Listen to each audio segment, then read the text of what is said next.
नमस्कार, आप सभी का एक बार फिर से बहुत बहुत स्वागत है। फ्रेंड्स, आज के इस वीडियो में हम बात करने वाले हैं कि डिलीवरी के दौरान आपको बच्चे को बाहर लाने के लिए कैसे पुश करना चाहिए, जो कि बहुत से महिलाएं नहीं जानती हैं। खास तौर से जिनकी पहली प्रेगनेंसी है उनको बिल्कुल नहीं पता कि जब हमारी डिलीवरी होगी तो हमें बच्चे को बाहर लाने के लिए आखिर जोड़ कैसे लगाना है, कैसे पुश करना है। अगर आपसे थोड़ी सी भी गलती हो जाएगी तो आपकी डिलीवरी की प्रक्रिया लंबी चल सकती है। आपको कई बार पुश करना पड़ सकता है, कई बार आप डर जाते हैं और ऐसे में आपकी सिजेरियन डिलीवरी हो जाती है। मैं ऐसी महिला को जानती हूँ जो कि डिलीवरी रूम के अंदर गई है और सब कुछ ठीक था, लेकिन ढंग से पुश नहीं कर पाई और उसके बाद उनकी सिजेरियन डिलीवरी हो गई बिना बात में, है ना, कोई मतलब नहीं था, फिर भी हो गई। लेकिन आपके साथ ऐसा ना हो, इसके लिए आपको ये वीडियो देखना चाहिए। तो चलिए वीडियो स्टार्ट करते हैं। फ्रेंड्स, सबसे पहली बात ये कि जब तक आपका सर्वैक्स 10 सेंटीमीटर नहीं खुल जाता तब तक आपको बच्चे को बाहर लाने के लिए बिल्कुल भी जोर नहीं लगाना है, पुश नहीं करना है। अगर आपको ऐसा लगता है कि इससे कुछ नहीं होगा, मैं पहले भी जोर लगा सकती हूँ, तो आप बहुत बड़ी गलती कर रही हैं, क्योंकि ऐसे में आके बच्चे के लिए खतरा हो सकता है। तो आपको क्या करना है कि जब तक सर्वैक्स 10 सेंटीमीटर नहीं खुल जाता, आप डिलीवरी रूम के अंदर नहीं चली जाती हैं, आपको बिल्कुल भी जोर नहीं लगाना। अब आपको क्या करना है, जब आपका सर्वैक्स खुल गया है, डॉक्टर आपको डिलीवरी बेड पे लिटा दिया है, तो आप क्या करेंगी कि आपको जब भी दर्द आएगा तब आपको बच्चे को बाहर लाने के लिए जोर लगाना है। आपको ये बात पता ही होगा कि लेबर पेन कैसा होता है। आपका लेबर पेन लगातार नहीं होता है, वो रुक रुक के होता है। अभी होगा, फिर थोड़ी देर के बाद फिर से आपको दर्द आएगा, फिर आपका दर्द बंद हो जाएगा, फिर थोड़ी देर के बाद आपको दर्द आएगा। जब आपकी डिलीवरी होने ही वाली होती है, यानी कि आपका सर्वैक्स जब 10 सेंटीमीटर खुल जाता है ना, तो उस समय आपको हर 5-5 मिनट पे दर्द आ सकता है, 2 से 3 मिनट के अंतराल पे भी दर्द आ सकता है।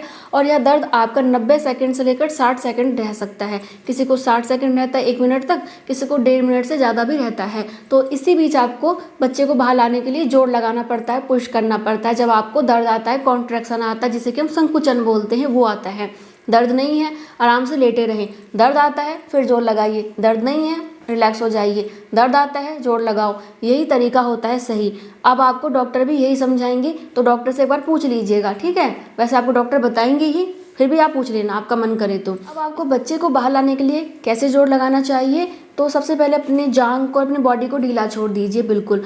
और क्या करें कि जैसे हमें कई बार कब्ज हो जाता है ना, बहुत टाइट पोटी आती है और कितना जोर लगा के पोटी को बाहर निकालते हैं ना, ऐसे ही आपको जितना शरीर में दम है उतना दम लगा के बच्चे को बाहर लाना है। उसी तरीके से दम लगाना है जितना आपके अंदर है। अब देखो, किसी महिला को तो इस प्रक्रिया में आधा घंटा लगता है, किसी को 1 घंटा भी लग जाता है, किसी को 4 से 5 बार पुश करना पड़ता है, बच्चा बाहर आ जाता है, किसी को 8 से 10 बार भी करना पड़ सकता है। ये अलग अलग महिलाओं में अलग अलग होता है। बाकी पहली प्रेगनेंसी और दूसरी प्रेगनेंसी में भी अंतर होता है। पहली प्रेगनेंसी में ज़्यादा समय लगता है, क्योंकि आपको पता कुछ नहीं होता और मांसपेशियाँ भी थोड़ी सी सख्त होती हैं, टाइट होती हैं। सेकंड में ढीली हो जाती हैं, तो जल्दी डिलीवरी हो जाती है। और हाँ देखिए, जब आप पुश करते हैं ना, तो आपको क्या करना है कि लेटे नहीं रहना है। आपको अपनी ठोड़ी को ना छाती के पास लेके आना होगा। इससे क्या होगा कि आप और भी अच्छे से जोर लगा पाएंगी।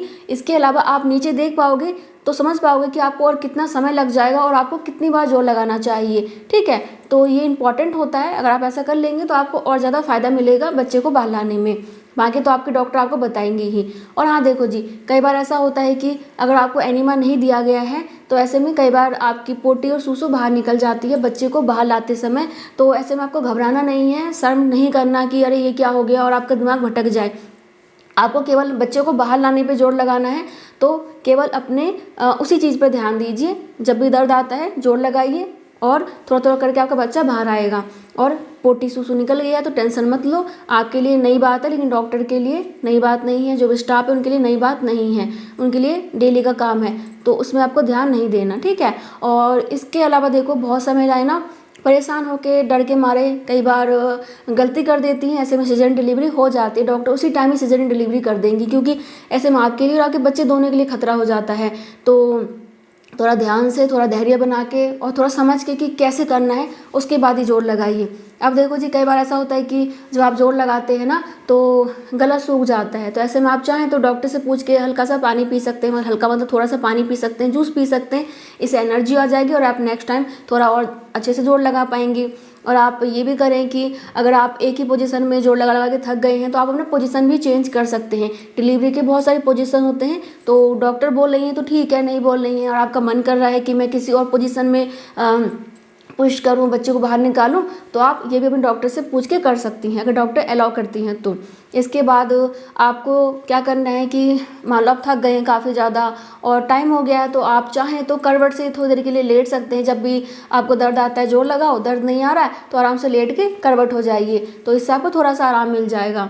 वैसे तो उस टाइम जल्दी जल्दी आता है तो इतना करवट लेने का मौका मिलता नहीं है, आपको बार बार जल्दी जल्दी जोड़ ही लगाना पड़ता है। डॉक्टर भी चाहती हैं कि जल्द से जल्द ये प्रक्रिया हो जाए, क्योंकि आपके लिए या फिर आपके बच्चे के लिए खतरा ना रहे। देखो थोड़ी परेशानी तो होती ही है, लेकिन उस टाइम आपका सारा ध्यान ना बस बच्चे को बाहर लाने पर रहता है।